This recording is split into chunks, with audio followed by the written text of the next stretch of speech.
और इस बीच एक बड़ी खबर आ रही है। बड़ी खबर आ रही है उत्तर प्रदेश के लखीमपुर खीरी से। जी हां, खबर दरअसल मध्य प्रदेश की है, लेकिन ये कनेक्शन निकला है लखीमपुर खीरी से। बड़ी खबर है कि अर्चना तिवारी की बरामदगी हो गई है। जी हां, 12 दिन बाद लगातार तलाशी अभियान चलाए जाने के बाद परिवार की तमाम परेशानियों को देखते हुए प्रशासन ने अपनी तरफ से पूरी जान झोंक दी थी।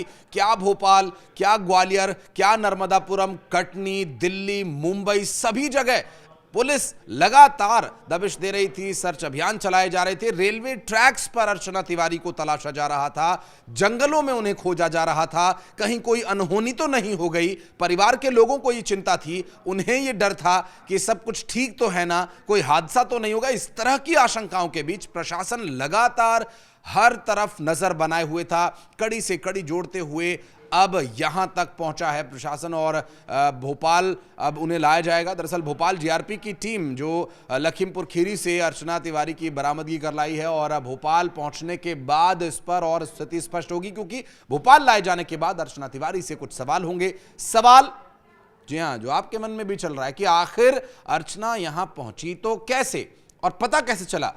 अर्चना तिवारी ने अपना इंस्टाग्राम एक्सेस किया अपने मोबाइल फोन पर, और इस बीच उन्होंने अपना मोबाइल फोन स्विच ऑफ रखा। परिवार के लोग हैरान हैं, परेशान हैं कि आखिर हमारी बिटिया कहां गई। सिविल जज की तैयारी कर रही थी और प्रैक्टिस भी करती थी बतौर वकील वो, तो कहीं कोई दुश्मनी तो नहीं है। तमाम तरह के सवाल, कोर्ट कचहरी में उनका जाना आना रहता था, तो कहीं किसी अपराधी से कोई अनहोनी, कोई ऐसी विवाद तो नहीं होगा जिसकी वजह से कोई अनहोनी हो गई हो। ये सारे सवाल बार बार उठ रहे थे। सिपाही राम तोमर का भी इसमें कनेक्शन सामने आया था, जिसमें कि जिसने टिकट कराया था ग्वालियर तक का, लेकिन पता ये चला कि अर्चना तो भोपाल में ही स्टेशन पर उतर गई थी और फिर वहां से वो लखीमपुर खीरी पहुंची, या वो ग्वालियर पहुंच करके लखीमपुर खीरी के लिए रवाना हुई। फिर एक अपडेट लखीमपुर के सहयोगी हमारे मनोज ने ये अपडेट दिया था कि वो दिल्ली से लखीमपुर खीरी के लिए गई थी। ये सारे जो सवाल हैं, इनका जो ठीक ठीक जवाब है, अर्चना जब भोपाल पहुंचेगी उससे सवाल जवाब होंगे, तब इस पर स्थिति स्पष्ट हो पाएगी। और इंस्टाग्राम एक्सेस का पता चला, चूंकि लगातार साइबर की टीम भी तलाशने का प्रयास कर रही थी। वो नंबर सर्विलांस पर रखा हुआ था।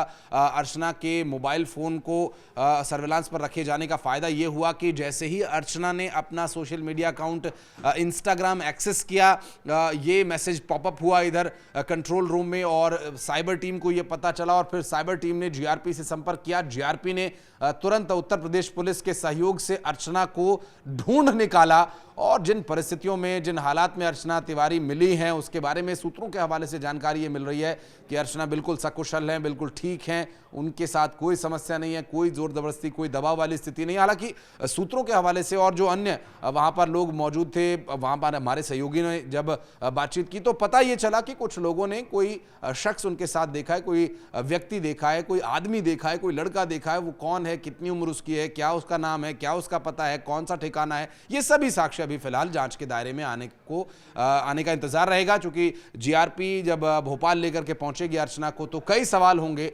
सवाल परिवार के भी होंगे। परिवार की तरफ से दावा यह किया जा रहा था कि हमारी बिटिया बहुत सीधी सादी, बहुत भोली भाली है, और हमारी बिटिया कभी इधर उधर जाती आती नहीं है, उसका किसी से कोई ऐसा संपर्क नहीं है। फिर इस तरह से किस परिस्थिति में अर्चना पहुंची, क्या उसके साथ कोई जोर जबरदस्ती, कोई दबाव था, किसी तरह का कोई भय था, या फिर खुद अर्चना कहीं जाना चाहती थी, या कोई इसमें कोई रिलेशनशिप वाला एंगल भी है जिसको लेकर के, क्योंकि 29 वर्षीय एक लड़की जो पढ़ी लिखी है, सिविल जज की तैयारी कर रही है, वकील की प्रैक्टिस कर रही है, ऐसा तो नहीं हो सकता कि उसे दुनियादारी करना पता हो। सारी जानकारी उसे है, घर से बाहर वो अकेली इंडिपेंडेंट लेडी के तौर पर रह रही है, तो सब कुछ उसे पता है। अपनी सिक्योरिटी, अपनी सुरक्षा वो खुद कर सकती है। बहुत कैपेबल लड़की है, और बहुत ही ज़्यादा इस पूरे मामले पर परिवार के लोग परेशान हो रहे थे कि ये आखिर क्या हुआ। और परिवार के लोगों की परेशानी देख करके लगातार सरकार की तरफ से पुलिस और जीआरपी पर भी एक दबाव था, और इस दबाव को लेकर पुलिस, जीआरपी और साइबर टीम सभी पूरी तरह से मुस्तैदी के साथ अर्चना तिवारी की तलाश में जुटे हुए थे। और आखिरकार अर्चना तिवारी मिली तो उत्तर प्रदेश के लखीमपुर खीरी से, और नेपाल बॉर्डर के पास।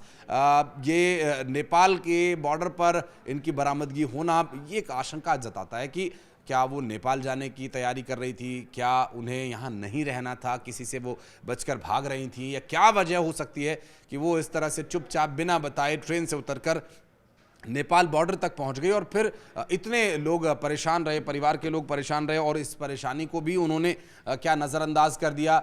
जो भाई, सभी भाई उनको तलाश रहे थे, उनके बारे में नहीं क्या अर्चना ने सोचा? और ये बहुत सारे सवाल हैं। हालांकि देखिए, बहुत ज़्यादा पहले से कोई पूर्वानुमान लगाना भी ठीक नहीं होगा कि अर्चना वहाँ क्यों पहुंची, कैसे पहुंची, किन परिस्थितियों में पहुंची। जब तक इनके जवाब ठीक तरीके से नहीं मिल जाते तब तक इस बारे में कुछ भी कहना जल्दबाजी हो सकता है। लेकिन हाँ, आशंकाएं चूंकि इस तरह की घटनाएं हाल के दिनों में घटी हैं और इंदौर से जिस तरह एक दंपत्ति हनीमून के लिए शिलोंग गया था, वो राजा रघुवंशी की हत्या का पूरा मामला हो, उसमें भी करीब 10-12-15 दिन तक इसी तरह से सारे जो मामला था वो गोलमोल दिखाई दे रहा था कि उनके साथ वहाँ अनहोनी हुई है, उनके साथ बदमाशों ने मारपीट की या उनकी हत्या कर दी। ये सारे सवाल लगातार बने हुए थे, लेकिन फिर बाद में कहानी कुछ और निकली। तो इस मामले में भी अब लोगों की जो सोशल मीडिया पर चूंकि प्रतिक्रिया आती हैं, जब ये इन्फॉर्मेशन की वीडियोज़ हम डालते हैं तो उसमें भी लोगों के रिएक्शंस आते हैं। लोग प्रेडिक्ट करना शुरू करते हैं, अज्यूम करना शुरू करते हैं और कई लोगों के तो ये प्रेडिक्शन बहुत सही भी साबित होता है। हालांकि हम प्रेडिक्शन पे बात नहीं करेंगे,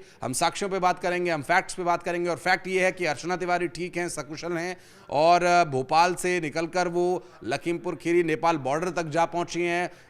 इंस्टाग्राम एक्सेस करने से साइबर टीम को उनके बारे में डिटेल मिली और अब उन्हें भोपाल लाए जाने की तैयारी चल रही है।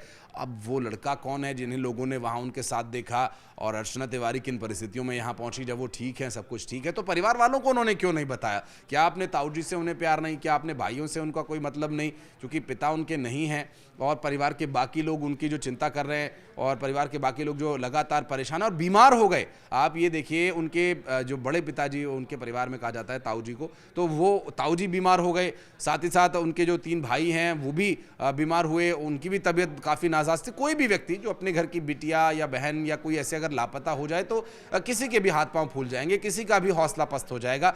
लेकिन परिवार ने लगातार उम्मीद बनाकर रखी हुई थी कि वो बहुत जल्द लौटेगी, सकुशल लौटेगी। ठीक है, वो उम्मीद पूरी हुई, लेकिन ये क्या प्रश्न है, ये क्या परिस्थितियां हैं? अर्चना तिवारी आखिर गई तो क्यों गई, किसके साथ गई, किन हालातों में गई? ये प्रश्न लगातार बने हुए हैं। इस पर भी हम लगातार नज़र बनाए हुए डिटेल्ड वीडियो आपके लिए लेकर आएंगे। लगातार जो सूत्रों के हवाले से जानकारी मिल रही है उस पर भी और जो फैक्ट्स सामने आएंगे उनसे जुड़ी हुई एक पूरी डिटेल्ड वीडियो आपके लिए लेकर आएंगे। कमेंट सेक्शन में बताइएगा इस पर, अगर आप कुछ कहना चाहते हैं, कोई प्रतिक्रिया देना चाहते हैं।